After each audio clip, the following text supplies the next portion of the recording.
Welcome back to the Flurry Sports Fantasy Booking Series, Ringworm, as we're calling it. We hope you like what you've seen so far. Today, we will be booking the return of Roman Reigns and Bloodline Civil War. Now, I'm not going to lie, this felt like one I should do, and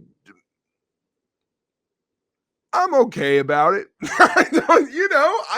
Here's where I'm at with WWE booking right now. On this series, we're booking things that WWE could do coming up. How should they do them? How do we want to see them? Of course, fantasy, right? So I'm not necessarily taking the logistics of things into mind too much. But for this one, it is hard to book a storyline or fantasy book a storyline or just kind of get into it when it's like, yeah, I feel like it's pretty planned out.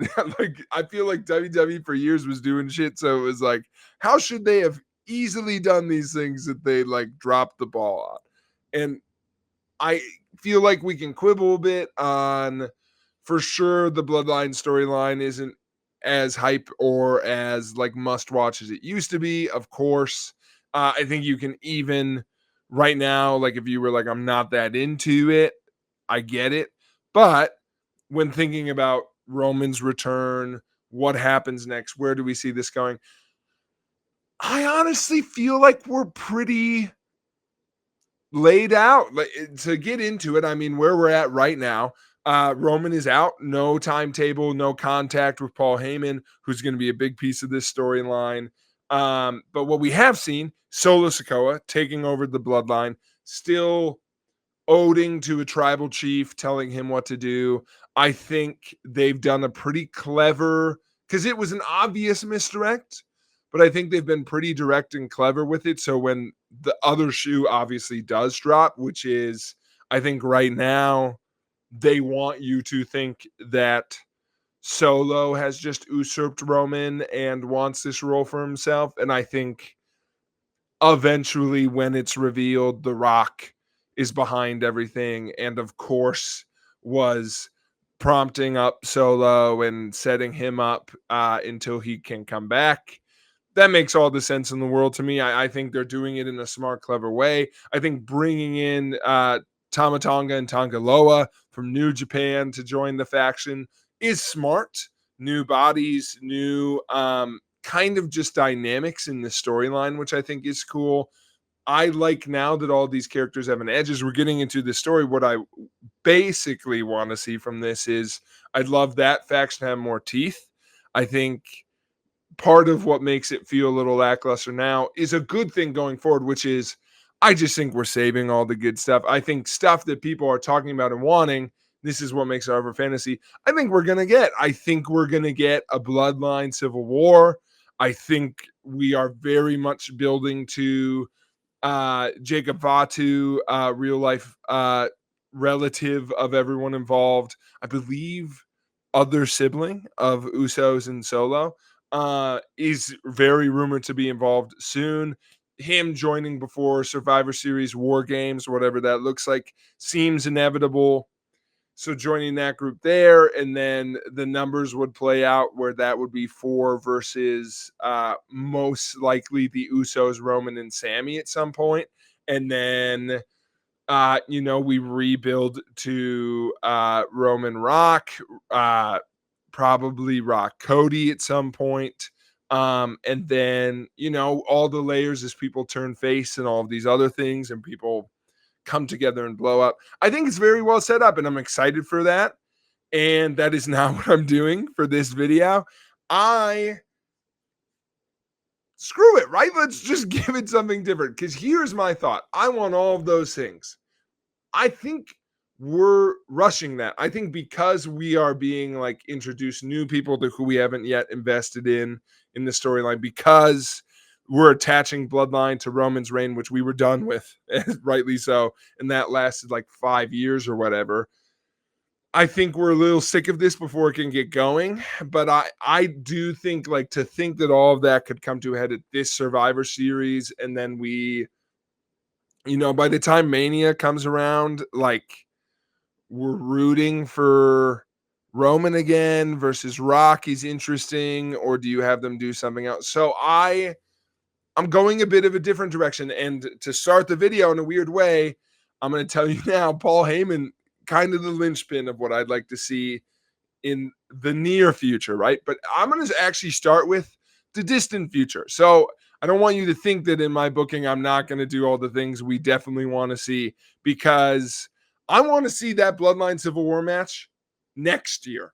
And how do we get to that? Well, a few things. Before then, I this year at Mania, I would like to actually see Cody versus Rock first. I think that was actually more set up. I think those character dynamics are more at play. I don't need to see Cody hold the belt the whole time before then, but for him to lose it and get it back, I do not think is a stretch. I think that could fit his character. I think Cody kind of struggling and finding his way through everything else, only to be reminded that the final boss was still there, is a cool wrinkle.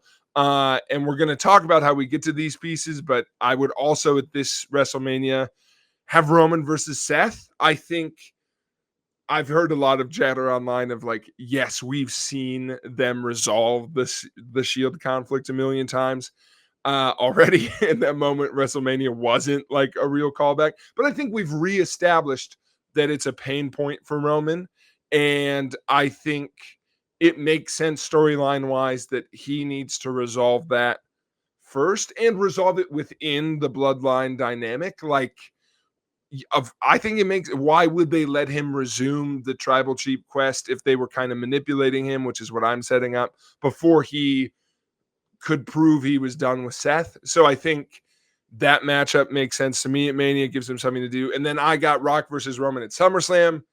So next SummerSlam, that's where I think it actually blows up.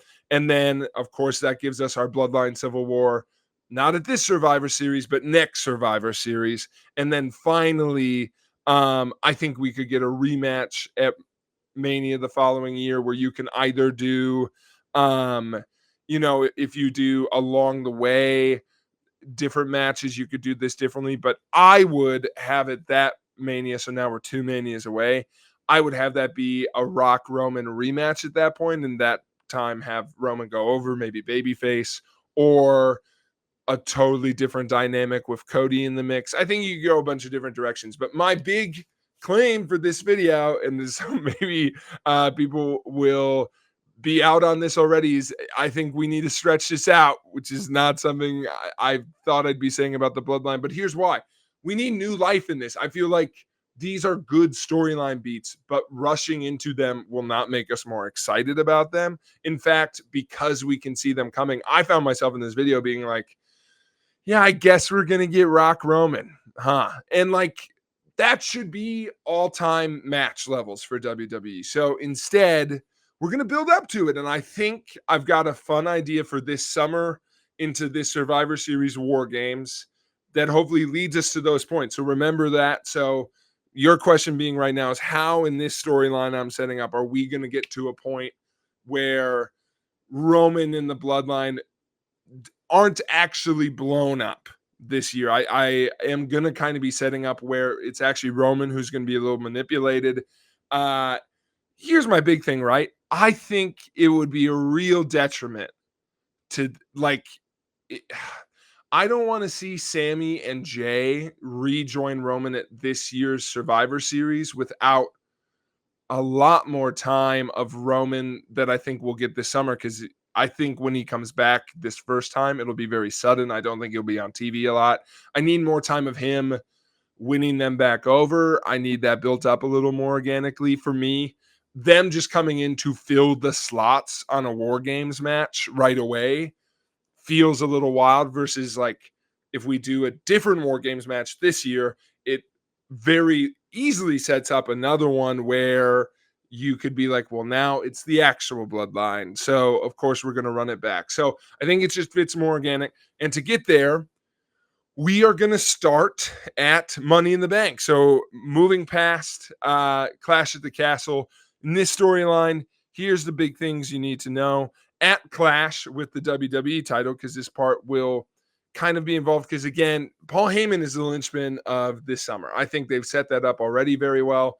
And I love that. I love, how do you make a story this long and engrossing feel new and fresh, you pick different people in the group to focus on.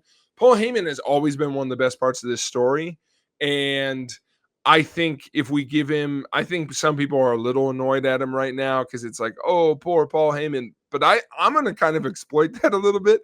I think his character is so interesting, and I think he has such a natural sympathy and so many cool tie-ins. That's what we're going to use for this video. So to start, the WWE title, I at Clash would have Punk costing Drew.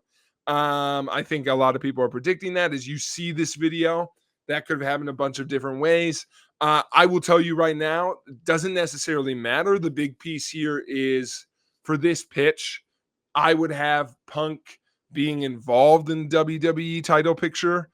And I think that's going to be true no matter what happens at Clash. So for this pitch, I would have him cost Drew at Clash, and then Drew, that sets up Punk, I think, for a similar level of hometown. Like Money in the Bank is the pay-per-view he's associated with. So I would have him versus Damian at Money in the Bank. And then I would have Drew attempt to cost Punk. And then I would have Punk win when Drew accidentally, like finally Damian Priest, who this whole time is trying to get people not to interfere, he like stops the interference, takes one instead. Punk wins. Punk blows the kiss. He's champion after Money in the Bank.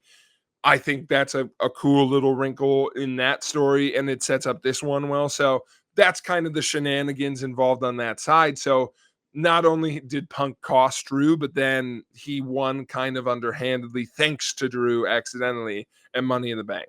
So we are building up through Money in the Bank. I think a storyline I'd like to see, which is I think Heyman has to now, he's so clearly a hostage that I think you got to go one of two ways quick. I think either he's got to be rescued on the quick side, or he's got to kind of play along a little bit more than he is. And I think we could kind of see a reluctant advisor role for Heyman where they need the skills. And so I would have Heyman orchestrate getting a lot. I'd have him get all three active members of the Bloodline into Money in the Bank. I would really have his hands all over it, helping them win it, helping them kind of map it out. Like they're like, hey, Paul, if you want to keep yourself safe, and I think they'd code the language a little bit more of like, family helps each other out, Paul. And wouldn't you want us to have the briefcase and the family? Wouldn't that be best for us, best for you? All these subliminal threats. I would have Paul really orchestrate in this, and despite like him maybe not wanting this plan to work, I think it works. I would have Solo win the Money in the Bank briefcase. Listen, you might not be in the Solo as a top level act right now. Let's work on that. Like, let's change it. I think the part of Solo's character that could be most engaging is this threatening chess player. Like, he's always kind of made the simple moves. I think as Roman was emotionally losing it, he stayed cool and collected. So I want him to see through the emotions Paul's feeling and use those. So I think that's a cool wrinkle, makes his character more threatening. I think this threatening stable of the new Bloodline needs some oomph behind it. I think the briefcase does that. So I would have them win. And following that, now we're building to SummerSlam. I think this is where we start to see, you probably see where I'm going to start be going with some things. But why did I mention CM Punk? Well, I would have, after Money in the Bank, the Bloodline come on both shows, be threatening Punk, threatening Cody. I think those are some fun promos. As those are happening, I would have on the Raw where they kind of come out and stake their claim on Punk, I would have just a little moment where Heyman, is interacting with Punk in their history as he was a former manager of Punk's, and then they fell out and back together and all these pieces. I think we tie back to that in-ring promo, which I'm sure will be great. But I would have like a moment backstage where Heyman and Punk basically have an understanding. We don't know what it is at the time, but I would sow those seeds, I think, on SmackDown, having Heyman start to make calls and suddenly seeming a little more content with what's happening. And so Solo and the gang are going to go along with it because, Heyman's buying in. I would have him actually being more comfortable with what he's got going on with Punk, which I would have as a plan that we would see unfold through the weeks. But basically, what I would like to have happen is Heyman plants the seed that A, they should go for Cody. I think that's an easy one to pull off. I think uh well, Solo maybe won't want to do it because it's like, yeah, we owe him one, but I think A, you could allude to maybe trying to save him for The Rock, which is kind of a cool story element of if you want to hint at that. But B, Solo knows how bad a threat he's been beat by Cody before. Does he want to do that again? Does he want to go for Punk, who's been injured before and different things? Uh, but I think Heyman could easily gull him into defending the Bloodline's honor, going for Cody, and B of that plan. I would have Heyman really emphasizing like goading them into, and we should do it at SummerSlam. I think that storyline is cool of like, how do you harness if you are Heyman in that situation? Like, okay, I'm in this group that is so dangerous, so violent. Well, if you start putting out things like, oh, and we're gonna like wait, huh? Like we're not gonna call our shot or anything. I think setting them up where you want them to not only take on a certain opponent, but called the shot ahead of time. No, it's me and you, Cody, at SummerSlam, and have Solo set that up.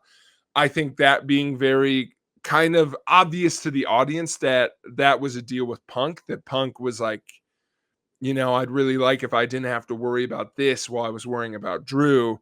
I think that's a cool storyline focus. I think that would explain why Punk and Heyman would work together. I don't necessarily think this is a relationship of trust at all. In fact, that's kind of what I'm going for in this storyline is who can Heyman trust? Because who the hell can trust Heyman? But they do need each other, and it's an obvious benefit. So, and what does Heyman get out of this deal? I think some obvious hints to having someone in his corner and Heyman maybe a few times being like, you're going to be there when I need you, right? And Punk being like, oh, sure. But I think some of that hinting is there. I think to start this relationship, Punk getting more out of it is fine as Heyman's plan kind of unfolds and allows Punk to focus on Drew, makes it clear that Punk is going to owe him one down the line. Solo now, I don't want Solo to be dumb. Solo knows something is up, but I want it to be also apparent that it is beneficial. So why would he go against it? Like, yes, you're up to something, Heyman, but it's going to work out. Now, here's where I'm going to lose some of you. I'd have Solo win the damn thing. Our title reigns are really long. Every champion doesn't have to be the best champion of all time if it serves a storyline. Solo is fun and good to watch. I would have it be a freaking brawl against Cody. I think Cody's pride could get in the way, make it a little like Cody being like, I beat the whole freaking bloodline when Roman and The Rock were here. Like, sure, I can take the new one with these rules and maybe establishing that extra threat of this current bloodline, just like it was the extra threat of Solo that took out Cody the first time around at Mania. I would have Jacob Fatu join the group at this point and cost Cody at SummerSlam. And now this plan that Heyman set up backfires. And instead of maybe setting up Solo to fall on his sword, he has, not so willingly again empowered the bloodline. And now they have a title. So I think throughout, I want Solo to be clear that he's doing this again on behalf of the tribal chief. Leave it up to the audience to decide. Is he talking about himself? Is he implying he's talking to Roman? No one believes that. But is he implying that it's The Rock? I think that's a cool thread to drag out. Like I said, I love that in the current storyline. We're not getting rid of that. I would have that attack take out Cody for a while. I think after you can either do that at SummerSlam for a big dramatic moment or shortly after. But I think this is when the bloodline feels most dangerous. I don't want an automatic rematch with Cody to be in there, and I want this to breathe a little. So I would have Cody taken out. I would have at this point Solo being very clear, like he knows that Heyman didn't want this for them. And I think they're even more threatening of Paul and like, you better keep helping us and not try anything sneaky. And when is Paul not going to try something sneaky? and being more threatening. And I think having him there while they terrorize and beat up Cody, like he is really in it, and how's he going to get out of it? I think here in this storyline, in the build between SummerSlam and Bash at Berlin, we have the first phone call. I think when Paul's at his lowest, we hear a phone call between him and Roman. I think that'd be cool if we could somehow overhear it. And all we hear from Roman after Paul talks is I think Paul's explaining how bad things have gotten. I think a simple, like, such a Roman answer of like, I agree, you're so right. Just a quick sentence of like, yep, I hear you. Take care of it. And that's it. And like, yes, Roman has answered, but it's once again Paul's problem, and that emphasis of you take care of it. I think at this point I'm going to start wrinkling in some things on the backhand. So what's happening with Punk? I think Punk is uh dealing with, he beat Drew at SummerSlam. I would then have him though running into Gunther. I think what I would like to see here, this is where it gets a little tricky, is like how much do you want Paul involved? But I would have it where Paul's influence and suggestions and tips was more helpful to Punk than maybe he thought. And that is kind of at least a subliminal message of, oh, when Paul was kind of talking to you and helping you out, you beat Drew at SummerSlam. But when Paul's too busy and like too endangered to help you at Bash at Berlin, you lose to Gunther. And I would have that happen. I'd have Gunther win there. And I think maybe you have it where the Bloodline, not directly because that match is going to be killer and I don't want to take Gunther's moment, but do you have a moment where the Bloodline just make winning a little harder for Punk and cost him in that way? They just show up on the ringside at one point before Gunther gets the win. I think that could be a cool setup, and Gunther would be in character willing to revisit that because there's interference, so you could leave that door open there. But I would have Punk realize, like, okay, I do maybe need to help Paul out here. There's a reason for me to be involved in this. I would also, in this build, and you could have this happen a little beforehand, I'll be curious what happens in this in real life as we're watching the product unfold and as this video comes out. I want Kevin Owens to be involved in this storyline. So we're building to War Games, right? And so we're getting some numbers up. Punk is the first. I think maybe you'll be able to see where this is going, and that is totally okay. I want Owens he's kind of the part of this I think is the most fun. I was like, who can we have as a new guy for Paul Heyman to be around and attached to?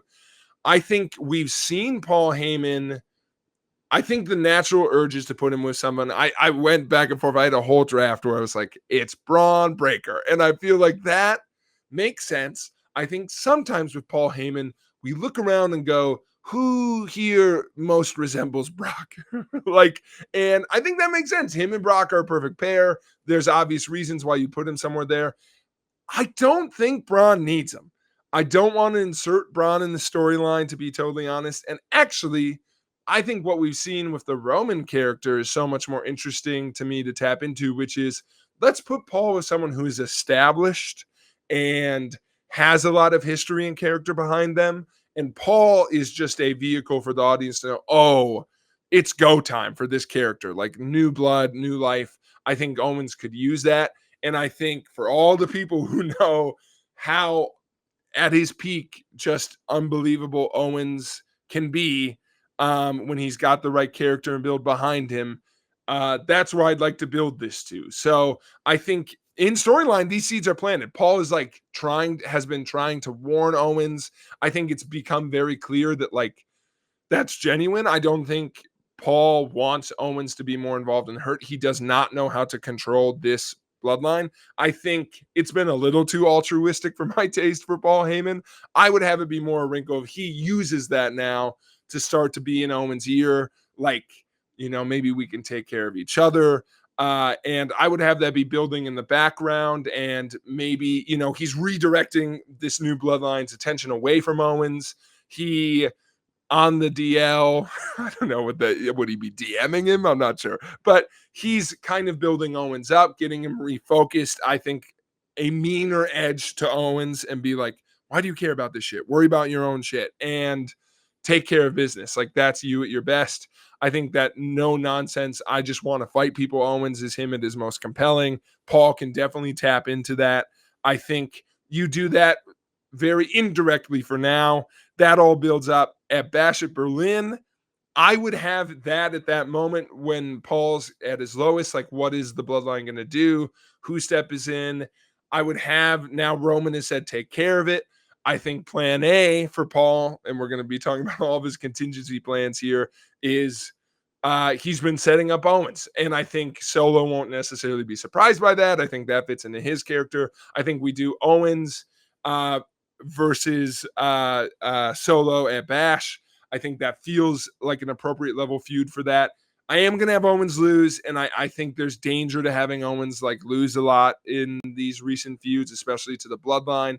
But I would have it here be like, we can tell this isn't at its peak. Like Owens and Paul are just outmatched. They haven't had the chance to like be on the same page. Like Paul can't really be in KO's corner here.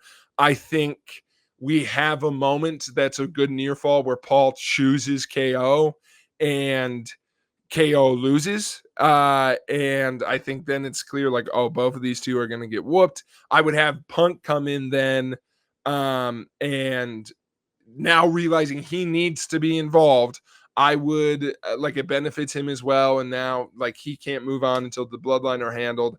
I think he comes in, saves Paul, consequentially saves Owens. Punk saves Owens as well. I think that is juicy because these two just had interaction where it's clear they don't like each other, but them being on the same side for now, everyone so reluctantly, I think is very juicy.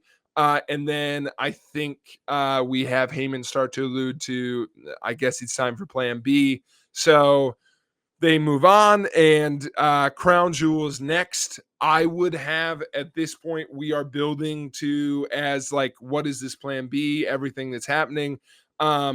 This is where I think you can have things build and simmer, because rather than build to like Owens and Punk having to team up or whatever, I would have Cody reintroduced at this point for Crown Jewel. I think Solo versus Cody is this doesn't have to be your Rumble or WrestleMania thing. Like, let's bring this back to this natural conclusion and fun. It was a fun summer thing. That made it sound like, they were just two sweethearts in the summer, Solo and Cody. What a story. But I'd have it come to a kind of a natural head of Crown Jewel. Cody comes back, and Paul's contingent of like Roman saying, take care of it, him trying to figure out what that means. Roman's still not really getting in touch with him. All that's kind of going on here. And in this build, I would just have more stabilizing of like, Paul is really being asked to do everything, like, but what can he do? Like, so Cody's back. He's kind of supporting Cody. People are trying to ask him, like, what does Roman want? He's trying to do that, and he said, take care of it. So I think he's trying to speak for Roman. And I think, continuing to build up with Punk and Owens. And I would here draw a line of, I think his relationship with Punk would seem nicer, but it's very clearly two master manipulators. That was always their relationship, like almost like him and Roman. Like, as long as it benefits me, Punk is around. As long as it benefits him, Heyman's there. I want that to be their dynamic. I don't want Owens to understand that's how that game gets played. Owens is this person who also has a history of backstabbing and things in his indie run in places. Also has like, he kind of, I think I wanted to leech on to Paul's mentorship and like affirmation. Like Paul, I think in this part being like, no, like Kevin, you're the plan. Like everything else hits like you're my long-term plan is kind of an interesting thing. So while Punk and Heyman may seem like comfier on the surface, I want that to be kind of paper thin. I want the Owens thing to be building and seething, and he's not going to get along with Punk. But I want that potential from Heyman's point of view to be clear. As this all builds to Solo versus Cody, I think Punk and Owens kind of help even those odds a bit. And I think this would be cool. I think there's still a numbers disadvantage, so Solo's about to win. I would have Roman return here. And that was the big piece of the video. When's Roman coming back? I'd have him return before Survivor Series for a bit, and we get our setup into WrestleMania season, and he won't be back till Rumble. So after Survivor Series. So here at Crown Jewel, I know this is a big match for Crown Jewel, but it fits in timeline, and also they kind of always do one of these big matches. I think this would make sense to have on there. I'd have Roman return, and I don't want him to just beat the crap out of anyone here, but I want him a spear. Cody wins. I would have him pull Cody over.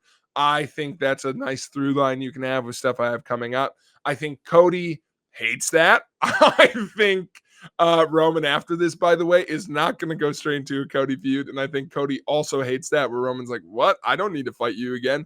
And Cody's like, oh, I beat you. And just these two, like Roman not wanting to go because he lost and he doesn't have his backup, but Cody being like, God, I just hate this dude, is a fun thing to keep spinning.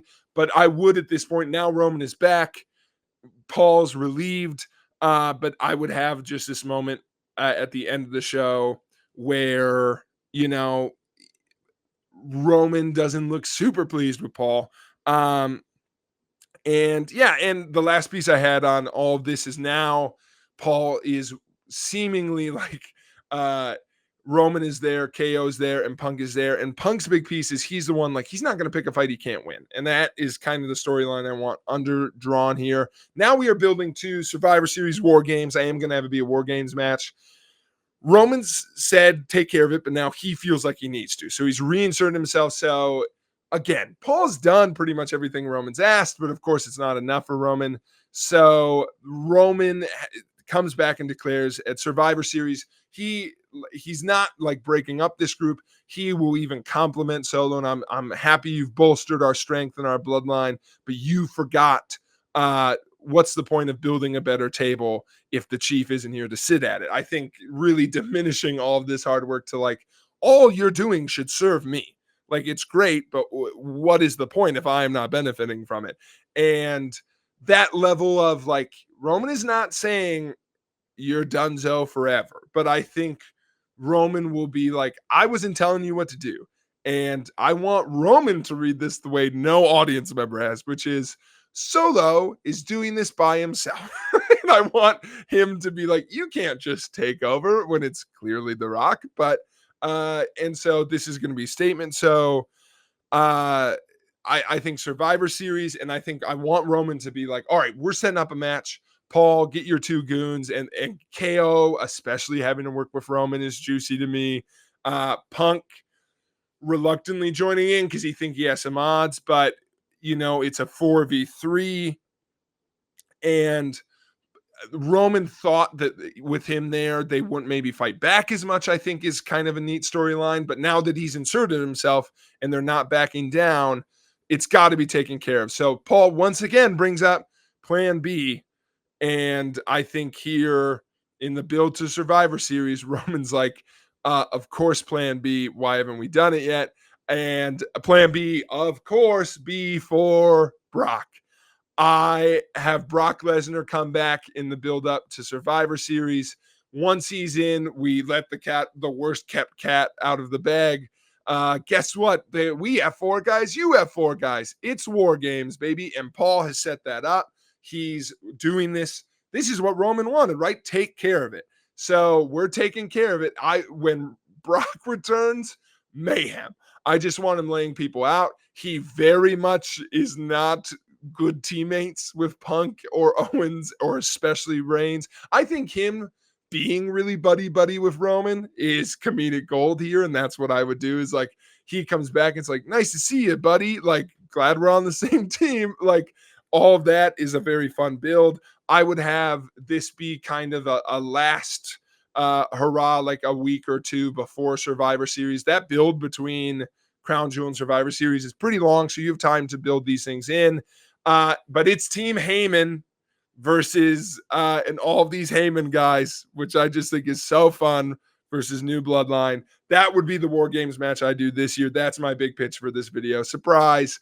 Uh isn't it just a fun wrinkle to throw in there? Like, let Heyman be the storyline, but in a sense where, of course, Roman is still trying to pull the punches.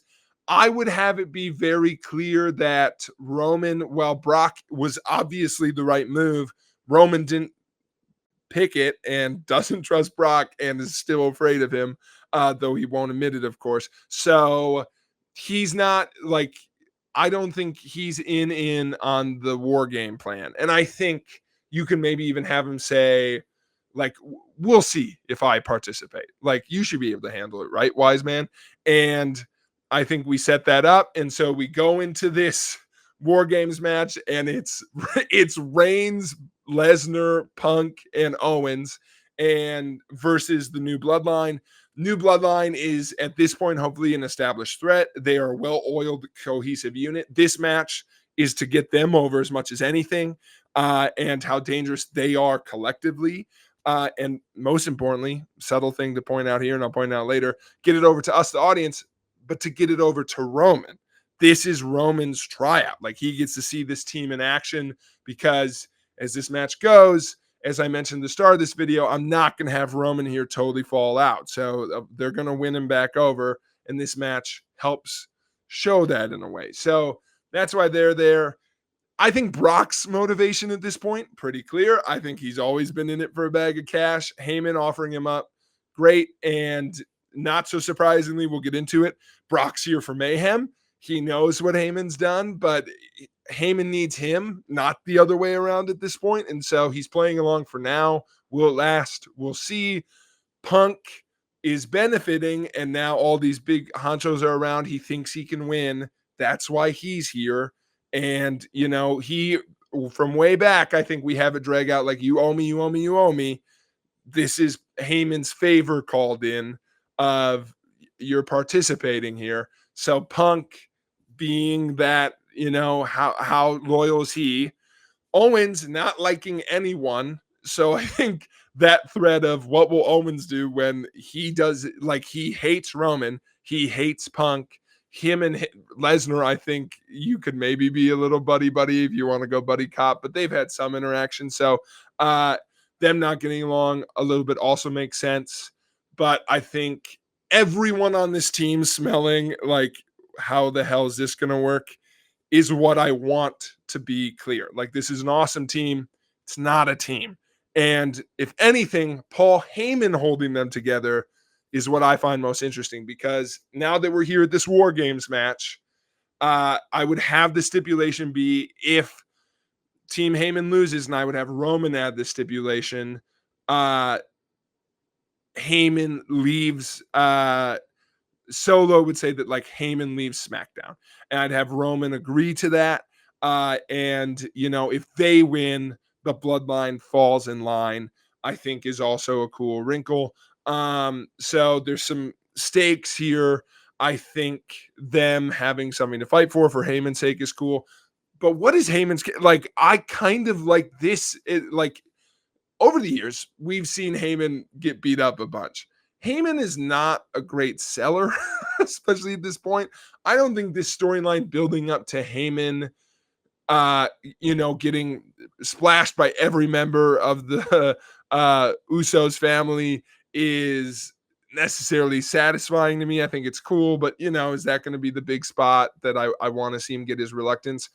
I think a more metaphorical, like, this person who has always benefited on breaking the trust of others, and him choosing who to ally with when. This whole time, not a lot of flip-flopping. We're not letting him do that in this storyline. It's not Brock Roman. But yeah, he needs these people. And why on earth would they remain loyal to him? And that, in a whole faction of people who just betray each other, is so interesting, because just waiting for that other shoe to drop, right? And how do we get there? And Heyman realizing that, I think this storyline could be really nuanced, and this would be what I have a build to. Right now, this storyline is Heyman being like, how did I get into this mess? I can't believe I'm trapped in this most dangerous of like factions, and I'm just threatened. And this moment of, it's always been you, Paul. Like, you have created these most dangerous creatures and been surprised when they bite the hand that feeds them. Just this moment of, you cannot, no matter what happens here, you will not come out on top, is a really cool dynamic. And that's what gets into this match. Not going to go frame by frame, but is the last point of this fantasy booking here. Here's some things I'd like to see in this storyline. I would like in this match. Again, big goals. Bloodline gets over. I think them throughout being the more cohesive unit, more dangerous, them getting licks on everyone is really nice.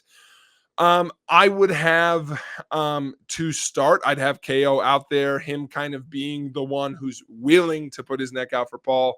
Like, him realizing this is going to go south and there still being a benefit is a wrinkle I want to see in this. So, and Punk, he also knows this is going south and he will not fall on the grenade.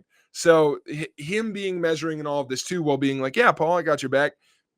Classic Punk. I think that's very fun. His gimmicks and mic skills in this has me filled with confidence of how cool the storyline could be. And KO actually trying to prove something to Paul. I think that being an interesting wrinkle in this match of, all KO has at this point is loyalty. I think that's the card he can play, and he's going to try and do that in this match. Roman, when he involves himself, so Brock would come in before this. He kind of levels everybody. I would have maybe Roman's timer hits and he chooses not to come out. Just further testing them because I'm not going to get in there when Brock's just going on a tear. So Brock levels the playing field. I would have all of the bloodline together be enough to kind of stumble Brock. Then Roman comes in. Roman in this match is, again, yes, beating the bloodline, but beating them into submission. He has found a new tool that he thinks, like, oh, if Solo thinks he's got one over on me, I'm actually going to, as I always have, turn the tables on this, that they will once again come to work for me. I just got to beat him to submission. So for Roman, why would he think this is any different than Jay or Jimmy or anybody else? Like, he is once again just laying it in, beating them. But I think his mind is always in recruitment mode. He doesn't want to, like, everyone else is trying to kill these guys. He's like, no, we're going to work together. But first you got to, like, we're establishing a hierarchy. So that's what he's doing in this. And then I think we build to a fun moment where I could see, like, the bloodline kind of being at wit's end, Roman standing on top, and a moment where Roman and Brock are standing up, and it's like they do maybe one tag team maneuver. Brock smiles, groin kick. And then shit hits the fan because Brock, of course, I think at that point looks at Paul, middle bird, flips him the bird. Everyone gets an F5. Absolutely everybody. I think he could clothesline Paul on the way out. Everyone gets one, says thanks for the check. Or maybe with him, always a pleasure doing business. I think at this point in his career, this is what it's like to work with him and work with Paul Heyman. I think you could set something up down the line. I would actually have the thread for Brock be like, where does Brock go after this? Him and Punk, their SummerSlam match is one of my favorites of all time. I think them in this, understanding they're in the same wavelength of what's going to go on here, of like, yeah, well, maybe we're going to stick it to Paul on this, but we're going to have fun in the meantime. But them both, like, but I do hate you. And like that just being around, because I could see, like, as Brock's going on a rampage, maybe the only one he doesn't get is Punk. Because Brock is just laying out everybody, but Punk sees it coming and he goes to get Punk and then just, claps him on the back of the head or something, just like, little kid, see you next time. Or we have that moment where we think he's going to let him off the hook and then he gives him a special one. But I think something to distinguish that pair.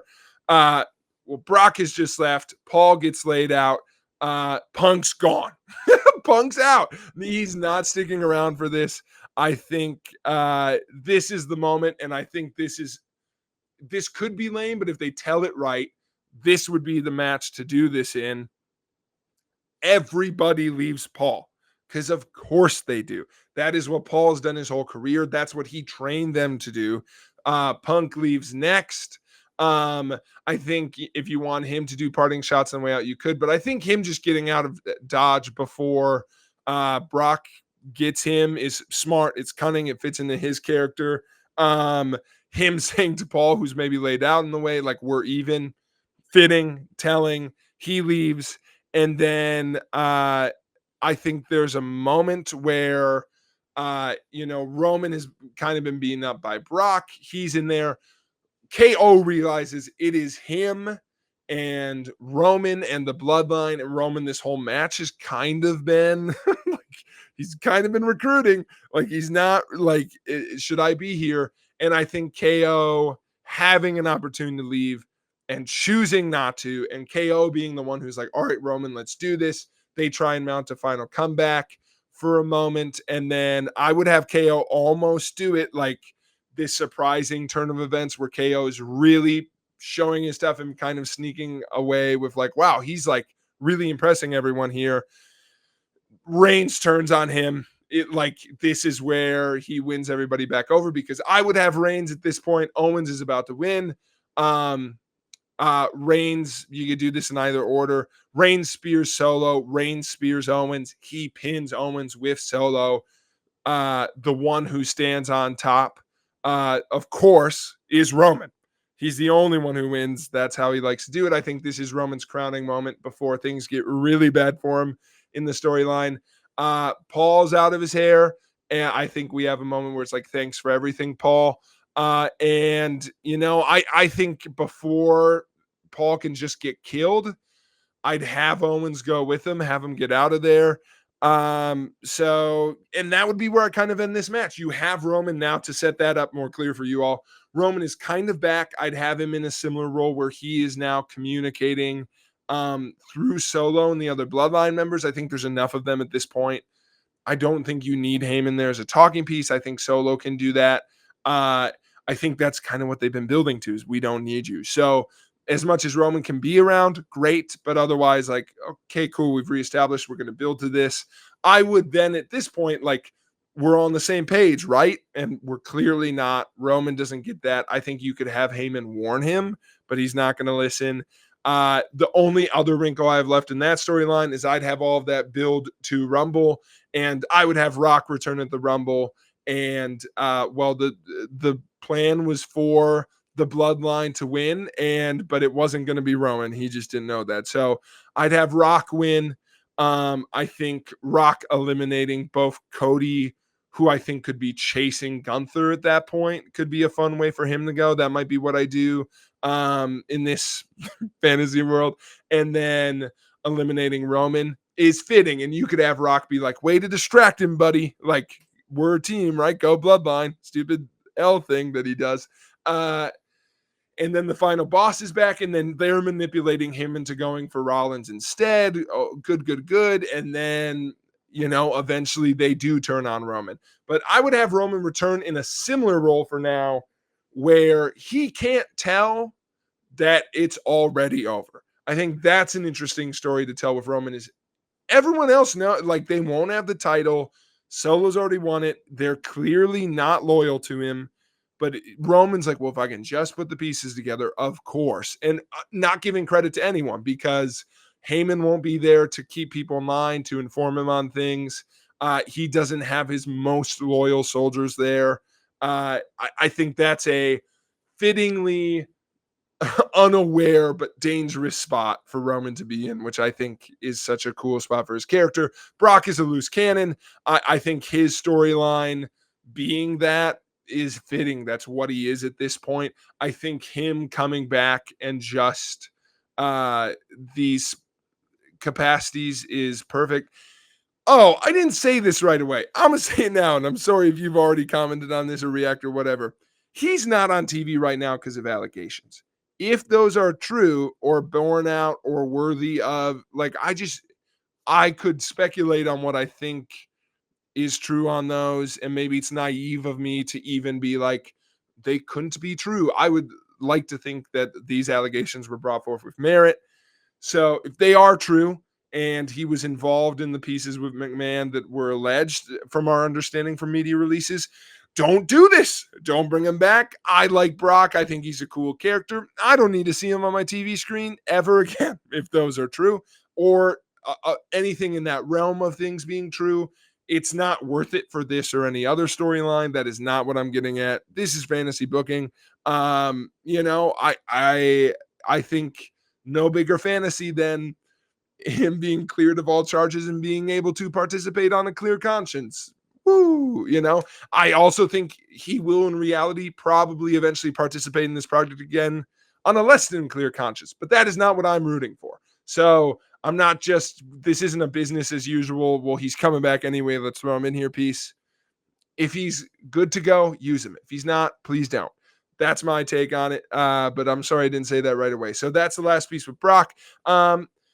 I think him versus Punk down the line is cool. I would have that as a SummerSlam rematch where Punk being able to deceit and pull over and build up to another match with Drew, I would do at Mania, is fun and cool. And everyone thinking like Punk's got this really figured out till Brock shows up. And it's like, you don't, right? Like, what's your answer to this guy? I think that's a cool storyline to do.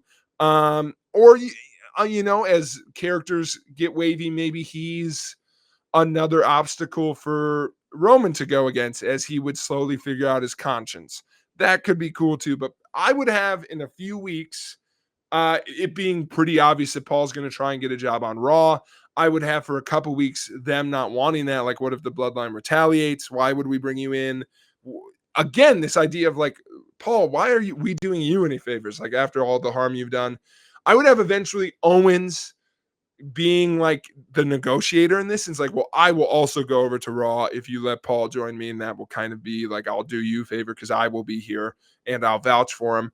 I think then they go on this where Paul actually has someone who's loyal to him. I think so. It's a slight face push for Paul, who I think we've established in this story is a bad guy. So like, he's a face, but he shouldn't get away with all the things he's done. So a slight face push because he's had his comeuppance. KO standing up for him in a very loyal way. I think the natural run-ins with Sammy on Raw with this grouping is fun. What I would like to build to, though, is like Owens has stood up for Heyman and taught him maybe a lesson of like some loyalty here is necessary. But I think Heyman eventually reinserting like, no, like my mistake was not committing to the bit. Like, I, of all people, should have seen all those backstabs coming, but they worked. They were effective. And you, of all people, KO, should know your current path has not been as successful. And I would have him slowly going more and more ruthless. I think KO being a dick heel, turning on everybody badass is a natural way to get that character over again. Biggest piece. I think him and Heyman are awesome. What I would do is he's a brutal heel to everybody but Sammy for now. And that's his justification. Well, Sammy, I would never do that to you. He already has. That's obvious. It's clear. Like, he's not even being honest with himself. And then, eventually that builds to them once again fighting forever, which I think is cool. And KO is built up in that way. Punk now has his own issues to deal with. I think Punk's lesson kind of in this is maybe the most tangent, but I think it's another loose thread for him to tag on with his whole WWE run. I think this being quote unquote another summer of Punk and that tie-in with Heyman is interesting. And now, like, him choosing to turn on Heyman's one thing, but I think when they do run into each other again, I think there could be a moment where Punk's like, I'll help you out. You could join me again. And Heyman be like, no, let's see if you can do it on your own. And that being another proving point for Punk and him having to go continually to dark places to win is another wrinkle. So I think that builds there. And then we get the rest of that Bloodline goodness. And that would be how I book this first interaction of Bloodline Civil War. Essentially, I would put it all on hold and I would do a Heyman super team instead. And that's why I did not open the video that way, because that doesn't sound, I think, as fun as what we actually got. So I hope you all enjoyed. Honestly, I just think that mashup of people pretending like they will somehow work is hilarious. And by the way, I want all the winks and nods of like, how will they coexist? I want it to be clear before we get into the match. They will not, but that group might not need to. Like, if Brock just decides to win, maybe he could. Like, they're so dangerous. Perhaps mad scientist Paul Heyman has done it again. And what a fun take that is. And my last thought to you all is what I actually want WWE to do, and this is what this fantasy booking is getting at, is um the bloodline can be built up through losses if we do it in fun ways. Like Solo at this point, if we go through this fantasy booking, will have been a world champion. He will, more importantly, I think, have outsmarted Heyman a few times. Like, he has a clear plan. He has a survivor's instinct. I think we establish him at the end of this. He's not on that level yet, but he damn sure will be. He has that capability. I think the issue right now is we haven't seen that. I think at the end of that bloodline beating that group, awesome. They go on that year-long run. How much cooler is that then when that group gets put up against, bloodline OGs? That's a much cooler, much more substantial matchup at that point. I also think the reunion no one's talked about because we haven't been able to see it yet. Then a year later, Heyman could be in the corner of bloodline OGs. He probably, I think that'd be a nice lesson for him. Him being the one who is the facilitator of them rejoining after this storyline of bad relationships is also very cool. So just a lot of neat stuff to drag out there. And I just want to see more. This storyline has just been soap opera from start to go. So let's do that. Let's put a little fun in it. And until we know enough about these new bloodline members to care about them in the same way, put them with people we do care about currently. And fans, we need to be okay with these people we care about less winning. Like, that's where we're going. I think the key to that will be, you can't then discard the people we liked more coming in, because if we use Owens as an example here, and this, I think he's dangerous of this in real life. Everyone likes KO, they value him. If they use him simply to prop up the bloodline and he does not benefit from that, then it will only make us resent the bloodline more. So this storyline, hopefully, like, yes, bloodline for now, they need to be built up. All of these people have directions though going forward. Like, I tried to pick 4 people who I all think need soft character resets or pushes. So I hope you enjoyed. I hope you do. This one took a lot of brain power and more notes. So if there's things you want to see, there's ideas you have for the bloodline. If you're like, hey, what about Kurt Hennig, or what was his name? Axel. Curtis Axel. Where's he? Why wasn't he the 4th person in your group? I thought about it. I need Heyman, guys. So maybe that's where you're at. But in the meantime, please subscribe. Tell us what you want me to book next. These trilogy of bookings that are now available to you were what I started with. So I'm brainstorming currently, but I would hopefully have new ideas that I can build off at this point from you all. So high possibility, if you give me something, I'm going to take it. But in the meantime, I hope you all, Paul, hang in there, man. And we will catch you next time on Ringworm.